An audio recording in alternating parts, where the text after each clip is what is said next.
दोस्तों, स्वागत है आपका मूवी ज्ञान चैनल में। लास्ट वीडियो में हमने एंदम वेदम के पहले 4 एपिसोड एक्सप्लेन किए थे और इस वीडियो में हम उसके अगले 4 एपिसोड लेकर हाजिर हुए हैं। उस वीडियो में आपने देखा एक लड़की वाराणसी में अपनी माँ का पिंड दान करवाने के लिए जाती है। तभी उसे वहाँ पर एक बाबा एक बॉक्स देते हैं जो कि उसे साउथ के एक मंदिर में पहुँचाना था। लेकिन जब वो उस बॉक्स को लेकर मंदिर पहुँचती है तो फिर उस गाँव से बाहर ही नहीं निकल पाती। तभी उस गाँव के मुखिया का मर्डर हो जाता है और वो अनु नाम की लड़की देखती है कि वो मर्डर उसके पापा ने किया है जो कि अमेरिका में रहते थे। अगर आपने पहले वाले एपिसोड नहीं देखे तो उसका लिंक आपको डिस्क्रिप्शन और आई बटन में मिल जाएगा। पहले जाकर उसे देखें, तभी आपको आगे देखने का मजा आएगा। अब कहानी को आगे बढ़ाते हैं।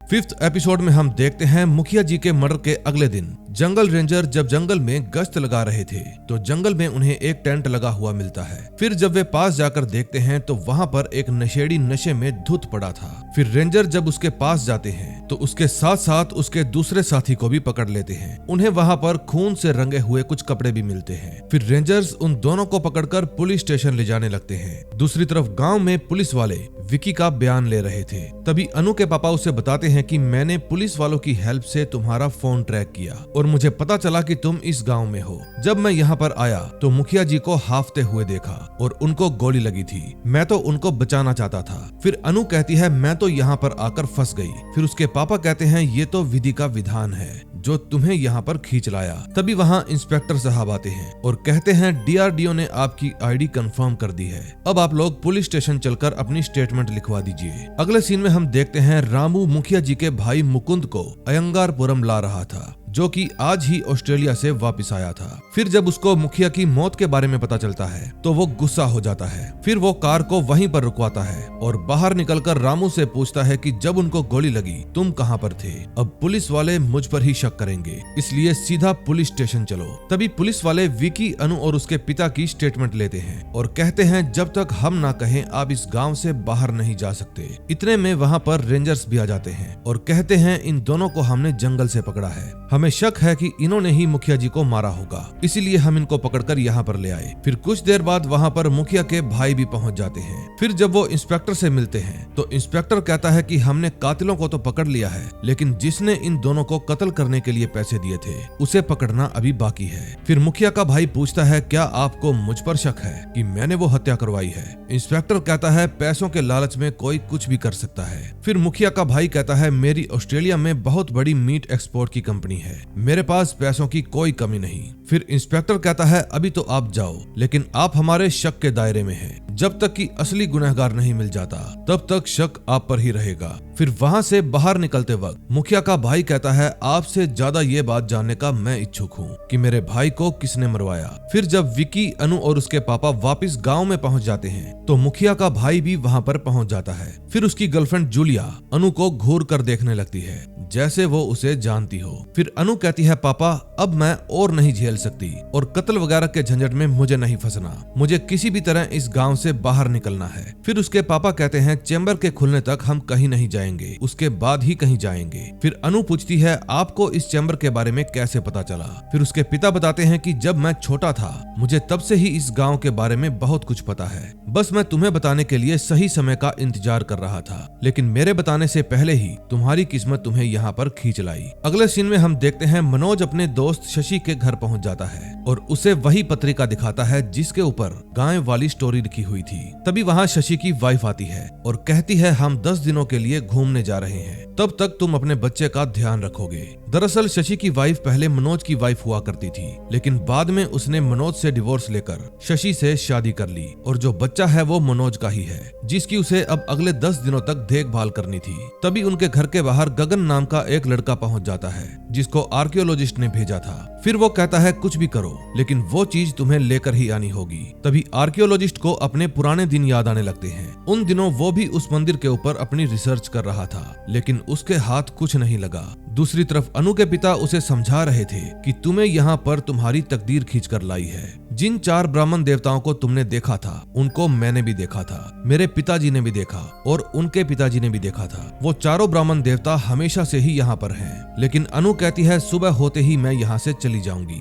दूसरी तरफ मनोज का बेटा जब उस पत्रिका पर लिखे हुए शब्दों को देखता है तो कहता है ये क का निशान है, क्योंकि जब मैं क्लास में प्लस लिखता हूँ तो टीचर कहती है तुम्हारा प्लस का निशान क के जैसे लगता है। फिर मनोज उसको जल्दी जल्दी प्लस का साइन बनाने के लिए कहता है। जब वो बार बार प्लस का निशान बनाता है तो वो बिल्कुल क के जैसे दिखने लगता है। लेकिन इस पूरी भाषा को पढ़ पाना अभी भी मनोज के लिए रहस्य था। अगले सीन में हम देखते हैं राधिका अपने पिता से पूछती है आप इतने उदास क्यों बैठे हैं। फिर वो बताते हैं कि इस मंदिर से जुड़े कई रहस्य हैं। हमारा गोत्र विश्वकर्मा है, पीढ़ी दर पीढ़ी हमारे पूर्वजों का काम शिल्पकारी ही रहा है, बस मैं ही वो काम ठीक ढंग से नहीं सीख पाया। मेरे पिता कहा करते थे कि हर एक मूर्ति का कोई ना कोई अर्थ होता है जिसको केवल शिल्पकार ही समझ सकता है। मैं तुम्हें फिर कभी समझाऊंगा। इतने में वहाँ पर लफंगा विकी भी आ जाता है और फिर राधिका के पापा को देखकर छिप जाता है और उनके अंदर जाने का इंतजार करने लगता है। दूसरी तरफ गगन चुपके से मनोज के घर में घुस जाता है और चोरी चोरी उसके बैग में पड़े दस्तावेजों की फोटो खींचने लगता है। फिर जब वो चुपके से मनोज के रूम में जाता है तो वहां जाकर उसकी अलमारी चेक करने लगता है, लेकिन उसे वहां पर कुछ भी नहीं मिलता। इतने में मनोज भी वहां पर आ जाता है और गगन को पीटने लगता है। फिर वो उसके चेहरे से नकाब हटाने की कोशिश करता है, लेकिन गगन मनोज को धक्का देकर वहां से भाग जाता है।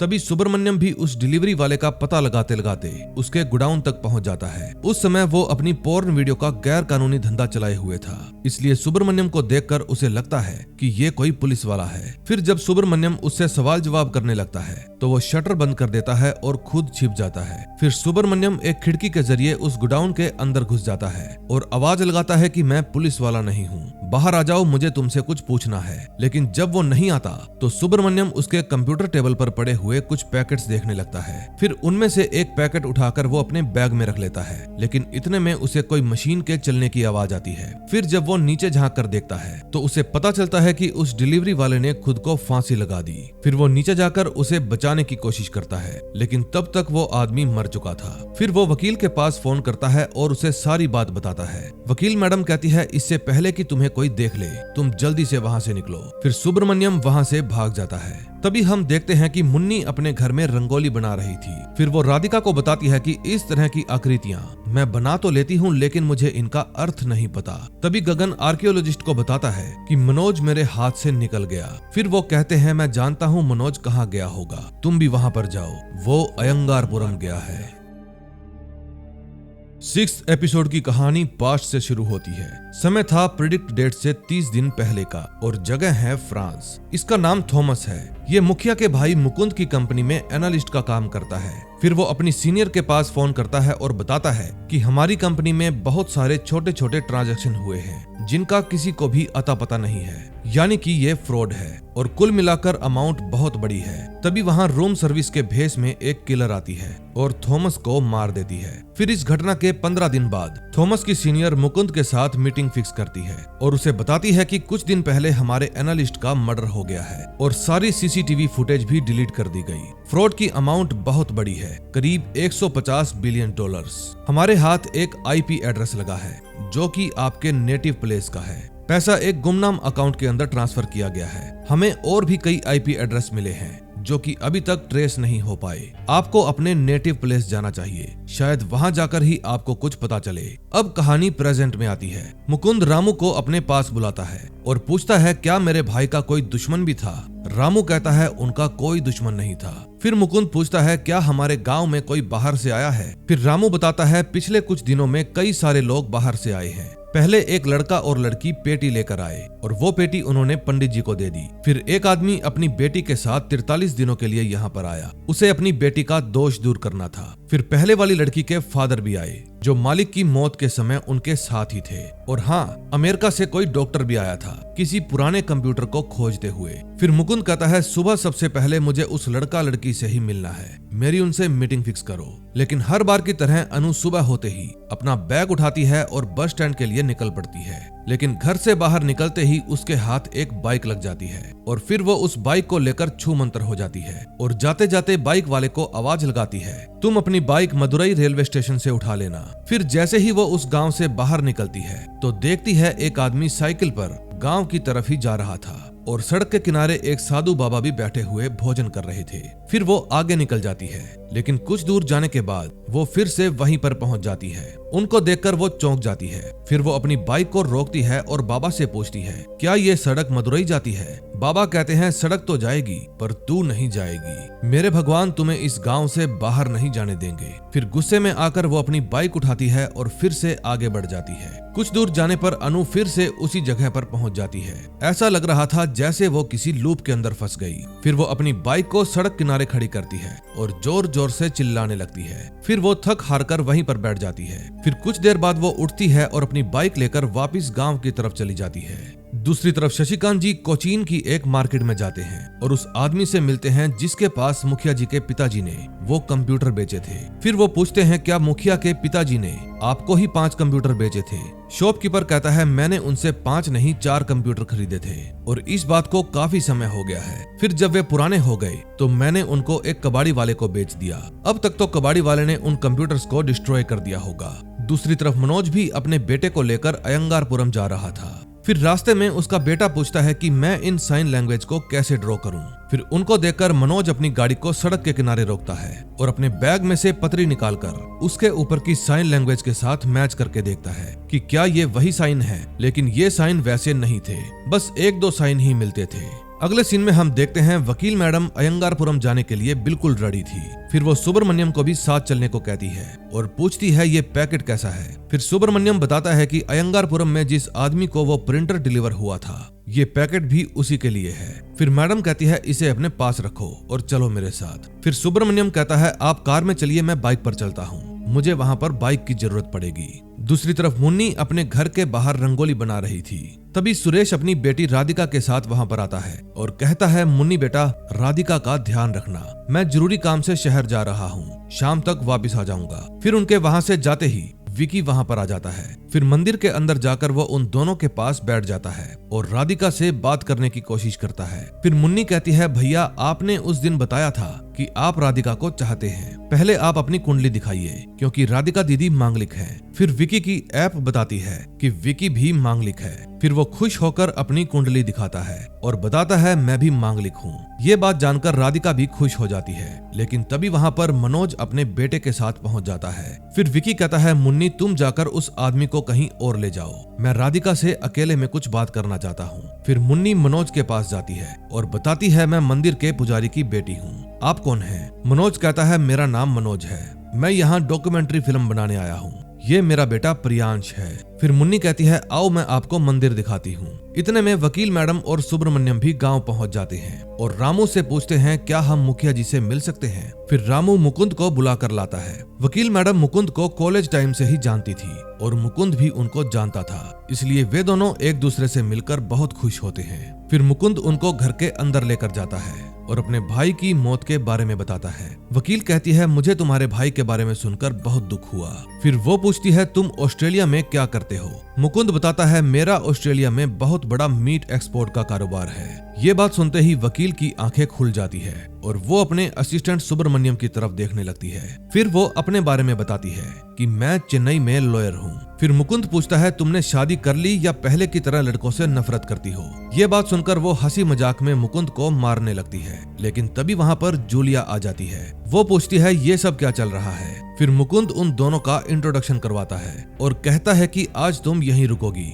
फिर वो उन दोनों को लेकर गेस्ट हाउस में जाने लगता है और रामू से पूछता है, वहाँ पर और कौन कौन रुका है? रामू बताता है, वही अनु नाम की लड़की और उसका दोस्त विकी। विकी नाम सुनते ही सुब्रमण्यम चौंक जाता है क्योंकि उसके पास जो पार्सल था वो किसी विकी के नाम से ही था। लेकिन तभी वहाँ पर पुलिस आ जाती है और मुकुंद को अपने भाई के मर्डर के जुर्म में पकड़ लेती है।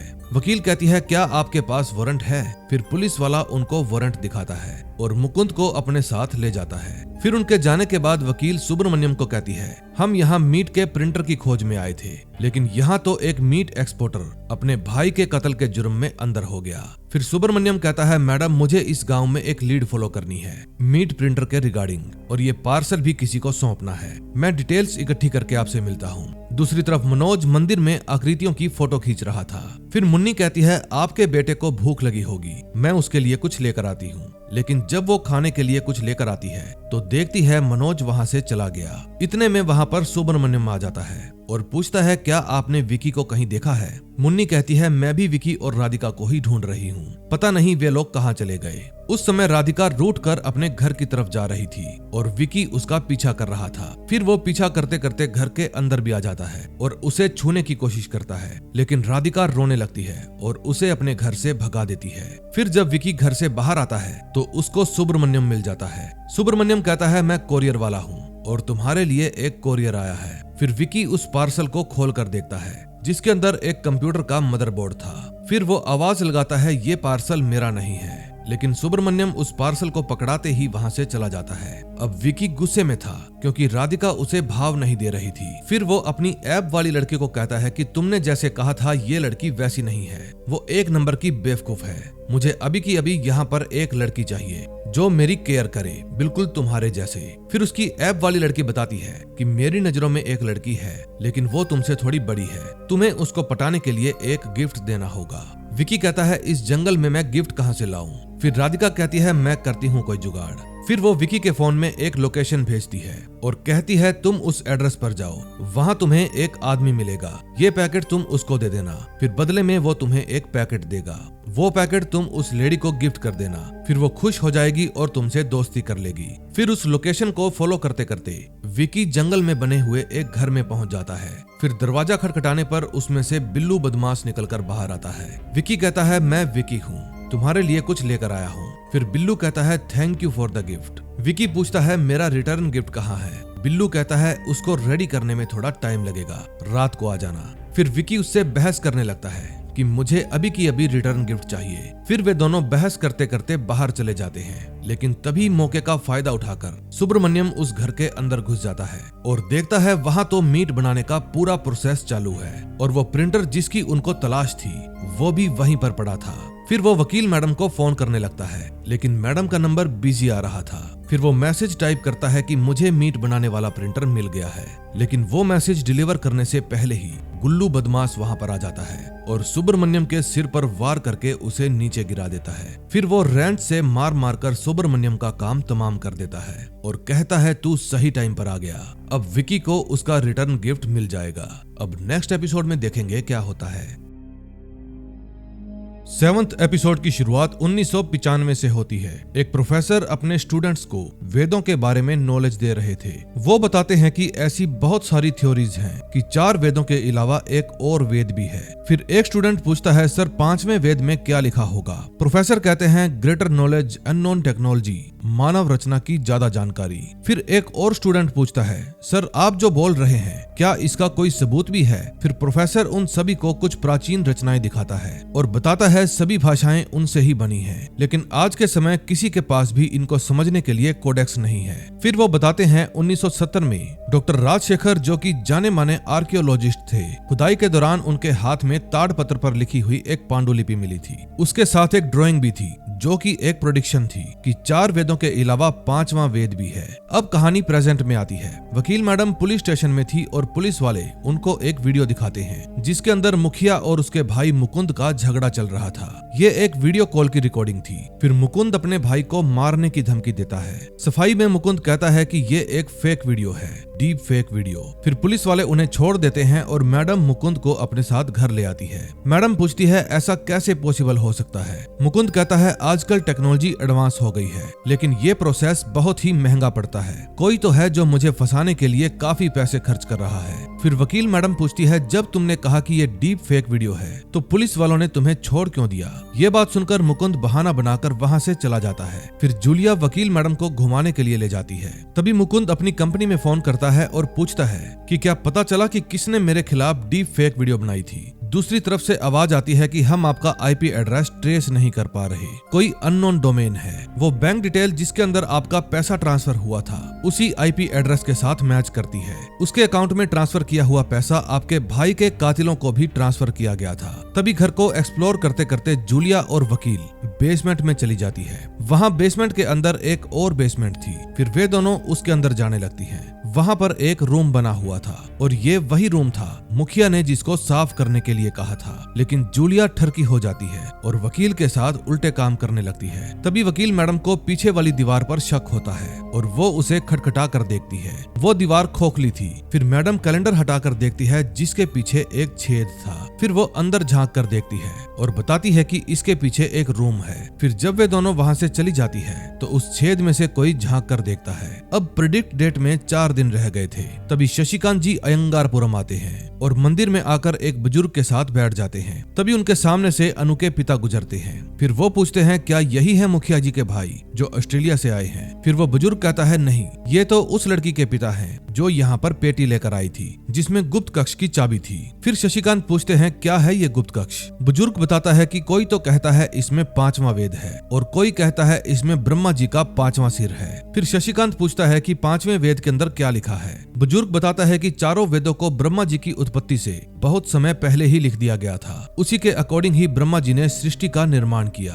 अब 5वें वेद में तो उससे भी एडवांस बातें लिखी होंगी। तभी शशिकांत को अघोरी बाबा की बात याद आने लगती है कि तुम्हें जिसकी तलाश है उसे किसी और चीज की तलाश है, इसलिए तुम मंदिर में जाओ। उस समय मंदिर के अंदर ब्रह्मपीठ की पूजा के लिए चर्चा चल रही थी। मंदिर का दूसरा पुजारी कहता है मैंने कभी भी ब्रह्मा जी की पूजा करने के मंत्र नहीं सीखे, इसलिए जब तक मुझे वो ना पता हो कि ब्रह्मा जी की आराधना में कौन से मंत्र बोले जाते हैं और क्या क्या सामग्री चाहिए, मैं ब्रह्मपीठ के लिए तैयार नहीं हूँ। फिर अनु के पिता उसे कहते हैं तुम्हारे कान में जो ताबीज है वो उतारकर मुझे दो। फिर अनु गुस्से में वो ताबीज उतारकर अपने पिता को दे देती है। ये ताबीज उनको उनके पिताजी ने ही पहनाया था। फिर उन्होंने वो ताबीज अपनी बेटी को दे दिया जो हमेशा अनु के पास ही रहता था। फिर अनु के पापा ताबीज को खोलते हैं और देखते हैं कि उसके अंदर एक छोटा सा मंत्र था। फिर जब पुजारी वहाँ से जाने लगते हैं तो अनु के पापा कहते हैं 1 मिनट रुकिए। फिर वो मुख्य पुजारी जी के पास जाते हैं और उन्हें वो मंत्र देते हुए कहते हैं इसे देखिए शायद ये आपके काम का हो। फिर उसको देखते ही पुजारी जी खड़े हो जाते हैं और कहते हैं ये तो परमात्मा का चमत्कार है। अगले सीन में हम देखते हैं मनोज का बेटा प्रियांश एक चूड़ी और एल्की को लेकर कुछ वर्ड्स दोहरा रहा था। फिर मनोज सिंबल वाली डायरी खोलता है और जो उसका बेटा दोहरा रहा था उसको सिंबल्स के साथ मिलाने लगता है और इस तरह से उसे कई सारे शब्द मिल जाते हैं। फिर वो मंदिर में खींची हुई तस्वीर निकालता है और उनमें जो कलाकृतियां छुपी हुई थी उनके साथ वो वर्ड्स मैच करके देखता है। फिर वो अपने दोस्त को फोन करता है और जो वर्ड्स उसने लिखे थे उन्हें बोलकर उसे सुनाता है। उसमें सारे शब्द संस्कृत में लिखे हुए थे और इंटेलिजेंस के बारे में भी कुछ लिखा हुआ था। दूसरी तरफ पुजारी कहता है कि मैंने ये फोटो अपने गुरुजी के पास भेजी थी, उन्होंने मुझे बताया कि ये सप्तकोण ब्रह्म यंत्र है। इतने में वहाँ पर राधिका के पिता सुरेश भी आ जाते हैं। तभी मुख्य पुजारी जी का पोता अपने पास रखा हुआ मंत्र लेकर आता है जिसको उन्होंने कई पीढ़ियों से संभाल कर रखा हुआ था। जब पंडित जी उसे पढ़ते हैं तो कहते हैं मुझे इसका अर्थ नहीं पता। फिर सुरेश अपने थैले में से एक पुरानी किताब निकालता है जिसको लेने के लिए वो शहर अपने घर गया था, लेकिन फिर सोचता है शायद ये सही समय नहीं है, इसलिए वो वहाँ से बाहर चला जाता है। अगले सीन में हम देखते हैं जब विकी गेस्ट हाउस में अपने रूम में जाने लगता है तो वहाँ पर मुखिया का आदमी आता है और कहता है मुकुंद साहब ने गेस्ट हाउस खाली करने के लिए कहा है। फिर उसकी ऐप वाली लड़की कहती है डोंट वरी, जिस लेडी से तुम आज मिलने वाले हो वो तुम्हारे लिए रूम का इंतजाम भी कर देगी। फिर जब वो रूम के अंदर जाता है तो मोबाइल वाली राधिका को कहता है जरा देखकर बताओ ये मेरे बेड पर कौन लेटी हुई है। राधिका बताती है इसका नाम जूलिया है और ये MG मीट फॉर्म की को ओनर है। फिर विकी पूछता है क्या मैं इसके टाइप का हूँ क्या, लेकिन इतने में वहाँ पर वकील भी आ जाती है और पूछती है तुम कौन हो। विकी कहता है मैं तो बस यहाँ पर अपना लगेज लेने आया था, आपसे पहले मैं यहाँ पर रहता था। फिर वकील सुब्रमण्यम को कॉल करती है लेकिन वो फोन नहीं उठाता। दूसरी तरफ जब मुकुंद मंदिर में जाता है तो शशिकांत उसे रोककर कहता है कि मुझे आपसे कुछ जरूरी बात करनी है, लेकिन मुकुंद कहता है अभी मुझे कुछ जरूरी काम है, मैं आपसे बाद में बात करता हूँ। फिर जब वो अंदर जाता है तो मुख्य पुजारी जी कहते हैं, देखिए यहाँ सब लोग मूर्खता भरे काम कर रहे हैं, क्योंकि मंत्र के ऊपर कुछ जानवरों के नाम लिखे थे और सब लोग वही जानवर पकड़कर मंदिर में ला रहे हैं। फिर जब वो अंदर जाता है तो मंदिर का ट्रस्टी बताता है कि इस मंत्र में बकरियों और हाथी का जिक्र है, इसीलिए मैंने यहाँ पर बकरियां और हाथी मंगवा लिए। फिर मुकुंद, जो कि अब मुखिया बन चुका था, सभी जानवरों को मंदिर से बाहर निकालने के लिए कहता है। फिर मुखिया पुजारी जी बताते हैं कि इन शब्दों का अर्थ हमें जितना लग रहा है उतना सरल नहीं है। उस समय सुरेश भी अपनी पुश्तैनी किताब में से दीवारों पर छपे हुए वर्ड्स को जानने की कोशिश कर रहा था। फिर मुकुंद रामू को कहता है, तू जाकर उसको फॉलो कर, मैं भी आता हूँ। फिर जब मुकुंद बाहर जाता है तो शशिकांत उसे रोक लेता है। शशिकांत पूछता है कि कुछ साल पहले आपके पिताजी ने मदुरई से 5 कंप्यूटर खरीदे थे, वो कंप्यूटर मेरे थे। आपके भाई ने बताया था कि उनमें से 4 कंप्यूटर आपने बेच दिए, वो जो एक कंप्यूटर बचा है क्या आप वो मुझे दे सकते हैं? मुकुंद कहता है, शायद वो मेरी बेसमेंट में ही कहीं पड़ा होगा, जब मैं फ्री हो जाऊंगा तब मुझे आकर मिलना। फिर मुकुंद वहाँ से सीधा सुरेश के पास जाता है और पूछता है, आप यहाँ क्या कर रहे हैं? सुरेश बताता है, ये किताब मेरे पूर्वजों की है, उन्होंने इस मंदिर के निर्माण के समय यहाँ पर काम किया था। उनकी बात सुनकर सब लोग यहाँ पर इकट्ठा होने लगते हैं। सुरेश बताता है कि इस किताब के जरिए हम ब्रह्म स्थान को खोज सकते हैं। इस किताब में सब कुछ लिखा हुआ है, मंदिर में मौजूद हर एक चिन्ह का कोई न कोई अर्थ है। फिर वो बताते हैं कि इस सीढ़ी के नीचे जरूर कोई रास्ता है। तभी ट्रस्टी अपने आदमियों को कहता है, जल्दी से जाकर मजदूरों को बुला कर लाओ और सीढ़ी को तोड़ो।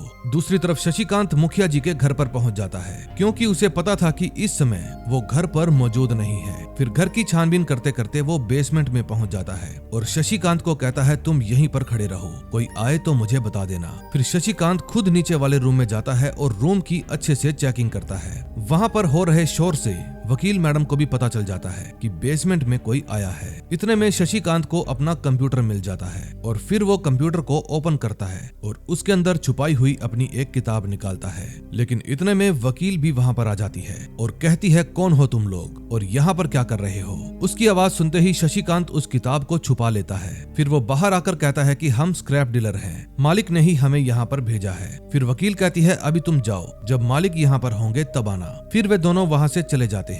दूसरी तरफ मनोज जब अनु को देखता है तो कहता है, तुमने मुझे पहचाना? अनु कहती है, तुम यहाँ पर क्या कर रहे हो? लेकिन तभी वो देखता है कि उसका बेटा उसके साथ नहीं है। फिर वो अपने बेटे को ढूंढने लगता है, तभी उसे गगन भी मिल जाता है। फिर जब वो गगन के पीछे जाने लगता है तो वहाँ पर एक छोटा ब्राह्मण आता है और कहता है, अगर तुम्हें अपना बेटा चाहिए तो जंगल की तरफ जाओ और नहीं चाहिए तो गगन के पीछे जाओ। फिर गगन अपने गुरुजी को फोन करता है और कहता है, मैं अयंगारपुरम के मंदिर में हूँ। उसका गुरु यानी डॉक्टर राजशेखर कहता है, मैं भी यहीं पर हूँ, तू वहीं पर रुक जा, मेरे पास मत आना, हम बस मनोज को फॉलो करेंगे। तभी मनोज अपने बेटे को ढूंढता ढूंढता जंगल में चला जाता है। फिर वहाँ पर उसे छोटे ब्राह्मण देवता मिलते हैं और बताते हैं कि तुम्हारा बेटा उस तरफ गया है। फिर मनोज जब उस साइड जाता है तो उसे अपना बेटा मिल जाता है, जो कि उन चारों ब्राह्मणों के पास खड़ा था। फिर मनोज को याद आता है कि ये तो वही ब्राह्मण है जिनकी मंदिर के दीवार के ऊपर मूर्तियां बनी है। फिर उनमें से एक ब्राह्मण कहता है, जो तुम वाराणसी से लेकर आए हो वो हमें दे दो और अपने बेटे को ले जाओ। फिर मनोज उनको वो पत्रिका सौंप देता है और अपने बेटे को लेकर वहाँ से चला जाता है। आर्कियोलॉजिस्ट और गगन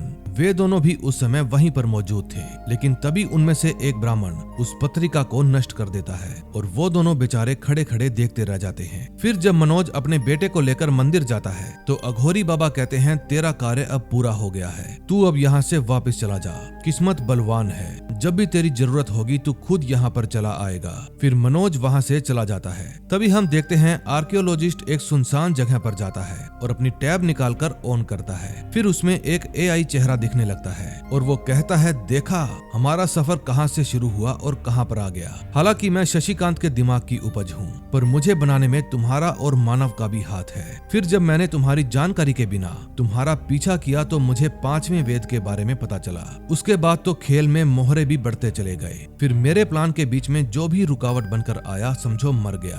अब वक्त आ गया है हमारे अगले लेवल पर जाने का। वर्चुअल आर्टिफिशियल इंटेलिजेंस से मैं मानव रूप में आने वाला हूँ। कुछ ही समय बाद जब मैं इंसानी रूप लूंगा तो तुम्हारे सामने आकर मैं तुमसे आमने सामने बात करूंगा। राजशेखर कहता है मुझे भी तुम्हारा इंतजार है। दूसरी तरफ मंदिर में सीढ़ियों की खुदाई चल रही थी, तभी उन्हें वहां से नीचे जाने का रास्ता मिल जाता है। फिर ट्रस्टी कहता है मुखिया जी पहले आप जाइए, लेकिन मुकुंद कहता है मुखिया पुजारी जी का परिवार बहुत वर्षों से इसका इंतजार कर रहा था, पहले इनका परिवार जाएगा। फिर जब मुखिया पुजारी जी अंदर जाने लगते हैं तो अनु के पिता को कहते हैं आप भी मेरे साथ आइए। फिर उनके पीछे पीछे सब लोग अंदर जाने लगते हैं। तभी अनु को याद आता है कि जैसे वो किसी से लड़ते लड़ते मर गई हो और जिस जगह पर वो मरी थी वहाँ पर एक कंकाल भी पड़ा था। तभी मुखिया मुकुंद को कहते हैं बाहर जाओ और जल्दी से टॉर्च लेकर आओ, यहाँ बहुत अंधेरा है। फिर ट्रस्टी पूछता है पंडित जी आपने तो कहा था यहाँ पर कोई गुप्त कक्ष बना हुआ है, कहाँ है वो? फिर पंडित जी कहते हैं इस दीवार के पीछे बिल्कुल ऊपर शिव मंदिर है, मेरा अनुमान है वो गुप्त कक्ष इस दीवार के पीछे होना चाहिए। फिर पंडित जी कहते हैं उस संदूक के अंदर जो मंत्र था वही उसकी चाबी है, शायद उसको बोलने से ही ये दीवार खुल जाएगी। फिर उनका बेटा शंभू बताता है कि वो 4 ब्राह्मण उस मंत्र को अपने साथ ले गए थे।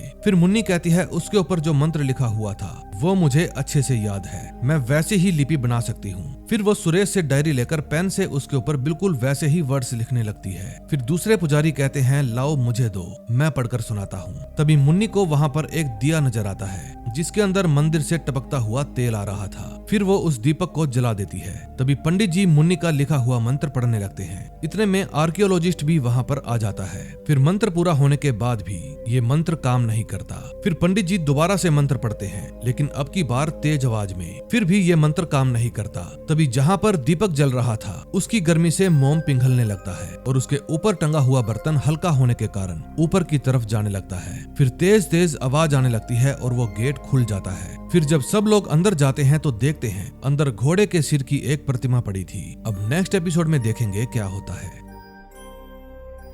लास्ट एपिसोड में हम देखते हैं बिल्लू बदमाश मशीन के अंदर सुब्रमण्यम का फ्लैश डालता है और फिर कंप्यूटर में कमांड दे देता है क्योंकि आज वो इस मशीन का पहला टेस्ट करने वाला था।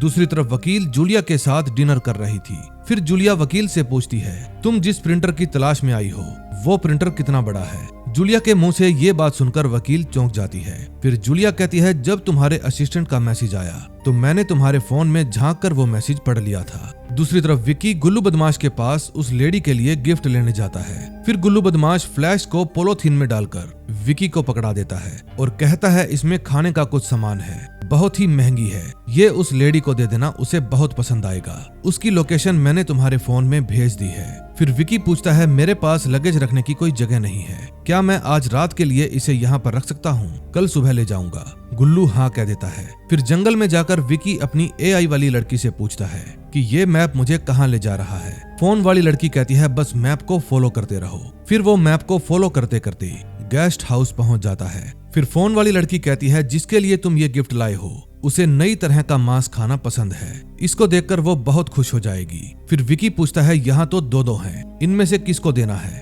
AI कहती है इसमें से कोई भी नहीं है, बस तुम मैप को फॉलो करते रहो। फिर वो गेस्ट हाउस को क्रॉस करके मुखिया जी की पत्नी के घर पहुंच जाता है। फिर फोन वाली लड़की कहती है इस घर का दरवाजा खटखटाओ। फिर जब वो उस घर का दरवाजा खटखटाता है तो अंदर से भवानी निकल कर आती है। वो कहती है लाओ मेरा गिफ्ट। फिर जब विकी उसे उसका गिफ्ट देता है तो उसको देखकर वो इतना खुश हो जाती है कि विकी को घर के अंदर ही खींच लेती है। फिर वो विकी को अंदर ले जाने लगती है। उसको देखकर मुखिया की वाइफ कहती है मेरा बेटा वापिस आ गया, और फिर वो दरवाजा पीटने लगती है। लेकिन भवानी विकी को नीचे बेसमेंट में ले जाने लगती है। फिर वहां जाकर वो उस फ्लैश को टेस्ट करती है और कहती है ये तो बहुत ही टेस्टी है। फिर वो विकी को कहती है आ जाओ, तुम्हें जो करना है कर लो। लेकिन तभी सामने की स्क्रीन ऑन हो जाती है और उसकी AI वाली लड़की स्क्रीन में दिखाई देने लगती है। वो कहती है क्या मैं तुम दोनों को देख सकती हूँ? तभी पीछे से गुल्लू बदमाश आ जाता है और कहता है क्या मैं भी तुम दोनों को देख सकता हूँ? लेकिन इतने में भवानी के मुंह से झाग निकलने लगते हैं और वो मर जाती है। फिर AI वाली लड़की कहती है इसके टेस्ट ने इसको मार डाला और अब तुम्हारा टेस्ट तुम्हारी जान लेगा। Thank you for becoming the past of my bio ink. फिर गुल्लू बदमाश विकी के सिर के पीछे से वार करता है और उसे बेहोश करके अपने साथ ले जाता है। लेकिन जाते जाते विकी का एक जूता वहीं पर गिर जाता है। तभी हम देखते हैं एक मशीन के अंदर स्टील की हड्डियों का एक ढांचा तैयार किया जा रहा था जो हूबहू इंसानी ढांचे के जैसा था। फिर गुल्लू विकी के पास जाता है और विकी को मार देता है क्योंकि उसे अपने प्रिंटर के लिए उसका मांस चाहिए था। फिर वो मशीन स्टील के कंकाल के ऊपर मांसपेशियां बनाने लगती है। फिर गुल्लू बदमाश अपनी टैब निकालता है और एआई सिस्टम से बात करने लगता है। गुल्लू कहता है जैसे तुमने कहा मैंने वैसा ही किया। फिर एआई कहती है वेल डन, तुमने अच्छा काम किया, तुम्हारे पैसे तुम्हारे अकाउंट में ट्रांसफर कर दिए हैं। दूसरी तरफ मुन्नी रो रही थी क्योंकि उसे लग रहा था कि उसके दिया जलाने से अब उसका बाप मर जाएगा। उसके पिता को भी लग रहा था कि अब वो जिंदा नहीं बचेगा। दूसरी तरफ मंदिर में ब्रह्मा जी की मूर्ति की प्राण प्रतिष्ठा की तैयारी चल रही थी, लेकिन पुजारी कहता है कि मुझे ब्रह्मा जी की प्राण प्रतिष्ठा करने का मंत्र नहीं पता। फिर अनु के पिता कहते हैं कि वो मंत्र मुझे पता है। पंडित पूछते हैं तुम कौन हो और किस गोत्र से हो। अनु के पिता कहते हैं मैं पंचमा वेदी गोत्र से हूँ। दूसरी तरफ मुख्य पुजारी जी अपने बेटे को शमशान में लेकर जाते हैं और कहते हैं तुम यहाँ पर बैठो और चिता जलने तक यहीं रहो, तभी तुम्हें शरीर की नश्वरता का ज्ञान होगा। मैं मंदिर जा रहा हूँ, चिता पूरी होने पर तुम मुझे मंदिर में आकर मिलना। फिर वो मंदिर पहुंच जाते हैं। तभी पुजारी अनु के पिता से पूछता है कि क्या आपकी धर्मपत्नी जीवित है। वो जवाब देते हैं जी हाँ जीवित है। ये देखकर अनु चौंक जाती है। तभी मुकुंद के आदमी के पास किसी का फोन आता है और वो मुकुंद को वहां से चलने के लिए कहता है। उस समय अनु दुख में थी क्योंकि उसने खुद अपनी माँ का संस्कार किया था और उनका पिंडदान भी किया था। फिर पता नहीं क्यों उसके पिता ने पंडित जी से झूठ कह दिया कि उनकी पत्नी जिंदा है। अगले सीन में हम देखते हैं गुल्लू बदमाश देखता है जहाँ पर उसने विकी को मारा था वहाँ पर पुलिस आ गई है। छोटा मुखिया यानी मुकुंद भी उस समय वहीं पर था। तभी वकील मैडम वहाँ पर आती है और अंदर जाकर देखती है कि उसके असिस्टेंट सुब्रमण्यम का बैग भी वहीं पर पड़ा था। फिर बाहर आकर पुलिस वाला वकील से कहता है कि आप अपने असिस्टेंट की फैमिली का नंबर दीजिए ताकि मैं उनको इन्फॉर्म कर सकूं। लेकिन मैडम कहती है उसकी फैमिली मैं ही हूँ, वो मेरा सौतेला भाई था, मुझे कुछ भी करके हत्यारे के बारे में जानना है। दूसरी तरफ अनु के पूछने पर उसके पिता बताते हैं कि तुम सैरोगेट चाइल्ड हो, तुम्हारी 2 माँ थी, एक ने तुम्हें जन्म दिया और एक ने तुम्हें पाला। तुम्हें जन्म देने वाली माँ अभी भी जिंदा है। तभी मुख्य पुजारी का पोता आता है और बताता है कि जलती हुई चिता को देखकर पिताजी की हालत खराब हो गई है। अब वो हौसला छोड़ बैठे हैं और कह रहे हैं मैं जिंदा नहीं बचूंगा। फिर मुख्य पुजारी जी अपने बेटे को लाने के लिए उन सभी को शमशान भेज देते हैं। फिर मुख्य पुजारी जी रोती हुई मुन्नी और अनु को हाथ पकड़कर अपने साथ ले जाने लगते हैं। तभी कुछ देर बाद सभी लोग शंभू पंडित को लाने के लिए शमशान पहुंच जाते हैं। सब लोग उन्हें समझाते हैं कि तुम्हें अभी बहुत से काम करने हैं, ब्रह्मपीठ की स्थापना भी करनी है। लेकिन पंडित कहता है कि मैं अब कुछ दिनों का ही मेहमान हूँ। फिर अनु के पिताजी उसे समझाते हैं कि आप जैसा सोच रहे हैं वैसा बिल्कुल नहीं होगा। पंडित जी कहते हैं मेरी बेटी ने ही ब्रह्म स्थान के द्वार खोले थे, मेरी मौत तय है। लेकिन अनु के पिताजी कहते हैं आपको कुछ नहीं होगा, आप हमारे साथ चलिए। दूसरी तरफ मुख्य पुजारी जी मुन्नी और अनु को अपने साथ मंदिर में ले जाते हैं। मुन्नी और पंडित जी ध्यान लगाकर बैठ जाते हैं, लेकिन तभी अनु के पास वो अघोरी बाबा आते हैं और कहते हैं बेटा तुम्हें वो मंत्र याद है, तुम उसका उच्चारण करो। फिर अनु जोर जोर से उस मंत्र का उच्चारण करने लगती है जो पेटी के अंदर से निकला था। तभी अनु के मंत्र उच्चारण से पूजा संपन्न हो जाती है और मंदिर के 3 स्तंभ टूट जाते हैं। तभी खंबे पर से बिजली की एक तार टूटती है और अनु के पिता को जलाकर राख कर देती है। सब लोग देखते ही रह जाते हैं। अब वो मंदिर 4 स्तंभ की जगह सिर्फ 1 स्तंभ पर ही टिका था और दोस्तों ऐसा मंदिर सच में ही है। फिर पंडित जी कहते हैं बेटी मैं तो सोच रहा था कि इस मंदिर का गुप्त कक्ष मेरे बेटे के द्वारा प्रकट होगा, लेकिन इस संसार को 5वां वेद तुम्हारे कारण मिला है, तुम्हें भगवान ने ही यहाँ पर यह काम करने के लिए भेजा है। दूसरी तरफ प्रिंटर वाली मशीन में से एक बॉडी पूरी तरह से तैयार हो जाती है। उसके ठीक ऊपर मुखिया जी की पत्नी जमीन पर कान लगाकर आवाज सुन रही थी और उसे लग रहा था कि उसका मरा हुआ बेटा आवाज कर रहा है, इसलिए वो आपे से बाहर हो जाती है। इतने में मुख्य पुजारी जी का पोता वहां पर आता है और बताता है कि अनु के पिताजी नहीं रहे। ये खबर सुनकर वो चीखने चिल्लाने लगती है और जोर जोर से रोने लगती है। दूसरी तरफ वो एआई वाला लड़का अपने रूम से बाहर आ जाता है। तभी मुखिया की वाइफ दौड़ती हुई वहां पर आती है और उसको संभालती है। फिर वो उसे कपड़े से ढककर बिठाने की कोशिश करती है और कहती है बेटा मैं जानती थी तू जरूर आएगा, लेकिन किसी को भी मेरी बात पर यकीन नहीं था।